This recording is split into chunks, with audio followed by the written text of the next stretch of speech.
আসসালামু আলাইকুম। Ratna family blog থেকে বলছি আপনাকে। ঘুম থেকে উঠে সুন্দর করে আবহাওয়াটা একটু দেখলাম, মেঘলা মেঘলা, আবার একটু কেমন জানি একটু ভার ভার হয়ে রয়েছে আকাশটা। তাই আমার স্ক্রিনে মোবাইলে একটু বড় করে দেখলাম, ওই পারে আমার বাড়ির ওই পারে কাজ চলতেছে আমাদের খালের। এটা যদি দেখলাম যতদূর কাজ করতেছে, এর মধ্যে বাচ্চাটা আমাকে বিরক্ত করতেছে, কোলে নাও কোলে নাও। তো কোলে নিয়ে ওকে চা বসাইলাম, চাও আমার হয়ে আসছে। সকাল সকাল নাস্তা করবো, চা। বড় ছেলে উঠে বসে রয়েছে, নাস্তা করবে।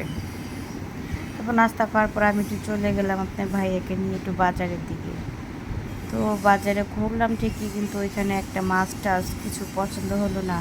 এটা আমি জুরাইন বাজারের দিকে গিয়েছিলাম, সেই রেল লাইনটা আমি একটু ভিডিও করে নিয়ে আসছি। রেল লাইনটা দেখেন, দেখতে কেমন লাগতেছে? ভালোই লাগতেছে আমার কাছে, মানে আবহাওয়াটা অনেক ঠান্ডা ঠান্ডা। তো আসার সময় একটা কাঁঠাল নিয়ে আসছি, না আমার কাঁঠাল খেতে ইচ্ছা করতেছিল, তাই আপনার ভাইয়া বলতেছে কাঁঠালটা ভাঙো। তাই সুন্দর করে হাতে তেল মাখিয়ে আমি কাঁঠালটাকে ভাঙার জন্য রেডি করে নিলাম। সাথে একটু হেল্পও করতেছিল আপনার ভাইয়া। আমার সব কাজে একটু হেল্প করে, যে কাজটা আমি না পারি।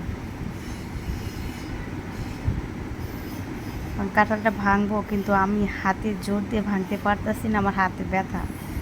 মানে আমি একটু মাছ টাছ কাটছি, আঙুলটাও ব্যথা হয়ে রয়েছে। আর বর্তমানে আমার হাতের অনেক যে অবস্থা, আমি ডান হাত দিয়ে বেশি ভারী কাজ করতে পারতেছি না। তো আমি কাঁঠালটা ভাঙলাম, ভাঙার পরে কাঁঠালটাকে আমি সুন্দর করে বলে নিলাম।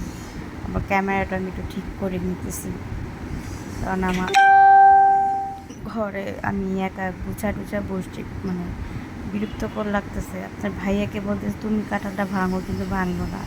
কিন্তু কাঁঠালটা এত নরমও ছিল না, বা এত শক্ত চওড়া ছিল না। সেটা খাওয়া যাবে, কিন্তু আমি এত নরম কাঁঠাল খেতে পারি না। কাঁঠালটা ভাঙা প্রায় শেষের কাছাকাছি হয়ে গেছে। তো আমি ভাঙতেছি, ভাঙতেই আছি। আপনার ভাইয়া বলতেছে এটা আজকে তোমার নাস্তা। কিন্তু সন্ধ্যার সময় কিন্তু ইচ্ছা করে, কিন্তু মিষ্টি খাবারটা ঘুম থেকে উঠলে পরে মিষ্টি খাবারটা সাথে সাথে মুখে দিতে পারি না। আমি কাঁঠাল ভাঙতেছি, আবার একটু টেস্টও করতেছি। চাবি ছিল, যদি বলে না কাঁঠালের চাবি আছে, কিন্তু প্রচণ্ড আঠা, হাতে লাগে গেছে আমার। কাঁঠালটা প্রায় ভাঙলাম, আমি পুরাটাই ভেঙে শেষ করলাম।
কালটা ভাঙা প্রায় শেষ।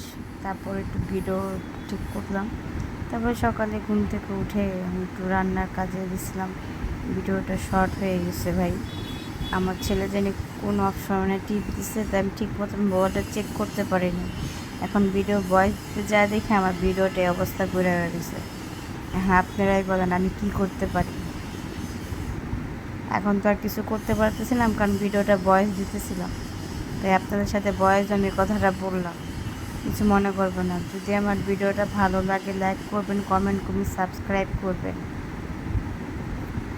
কারণ আমার ছেলেরা আমার মোবাইলটা একটু নিয়ে বসে কার্টুন টার্টুন দেখে, কিছু মনে করবে না। আজকে আপনাদের সাথে শেয়ার করলাম আজকে কি করলাম। দেখেন আমার বাচ্চারা কি করতেছে,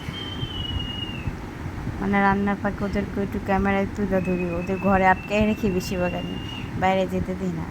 যদি আমার ভিডিওটা ভাইয়া দেখতে ভালো না লাগে ভাই অন করে রাখেন, একটা সাবস্ক্রাইব করেন, কমেন্ট করেন। আপনাদের এই কমেন্ট সাবস্ক্রাইবের জন্য আমরা এগিয়ে যেতে পারবো। আজকের মতন এখানে সেই ভুল হলে ক্ষমা করবেন।